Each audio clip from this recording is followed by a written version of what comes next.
ನಮ್ಮ ಅಪ್ಪಗೆ 25 ವರ್ಷ ನಂಗೆ ಗೊತ್ತಾಗುತ್ತ ನೋಡ್ರಿ. ನಮ್ಮ ಅಪ್ಪಗೆ 25 ವರ್ಷ, ನನಗೆ ನನಗೆ 40.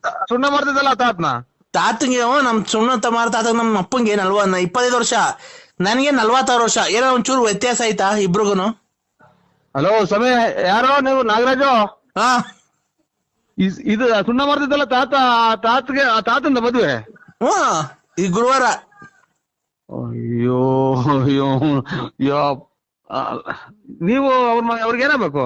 ಮಗ ಅಲ್ವಾ ನಾನು ಸರ್, ದೊಡ್ಡ ಮಗ ನಾಗರಾಜ, ಮದುವೆ ಬ್ರೋಕರು. ಅವ್ರಿಗೆ ಮದುವೆ ಮಾಡ್ತಾ ಇದ್ದೀಯ ನೀನು? ಯಾಕೆ?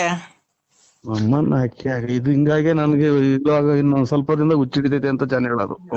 ನಮ್ಗೆ ಓಯ್ ನಾಗರಾಜ್ ಇವ್ರೆ, ನಿಮ್ಮ ಇವ್ರೆ ನನಗಿನ್ನ ಹುಚ್ಚ ಹಿಡ್ದಿಲ್ಲ.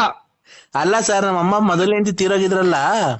ಮೊದಲನೇ ತಾತ ಇದು ಗೂರ್ ಹತ್ಕೊಂಡ್ ತೊಲ್ಟೆ ಕೆಮ್ಮಿ ಆಚೆಗೆ ದುಗ್ಯಾಕಲ್ಲ, ಅದನ್ನ ಮದುವೆ ಮಾಡ್ತೀಯ? ಏನು ಮಾಡ್ಕೊಳ್ಳಿ ಬಿಡಿ ಸರ್. ಅದು ಅಲ್ಲ, ಅಜ್ಜಿ ಗೂರ್ ಹಚ್ಚಿ ಟಿಪಿ ಕಾಯಿಲೆ ನಾಯಿ ಕುಂತೈತೆ, ಅದು ನಾನು ಇದೇನಪ್ಪಾ ಅಂತ ಈಗ ಸುಣ್ಣ ಮಾಡೋದು ಬೆಳ್ಳೆ ಅನ್ನೋತಿಗೆ ಗೊತ್ತಾಯ್ತು ನನಗೆ.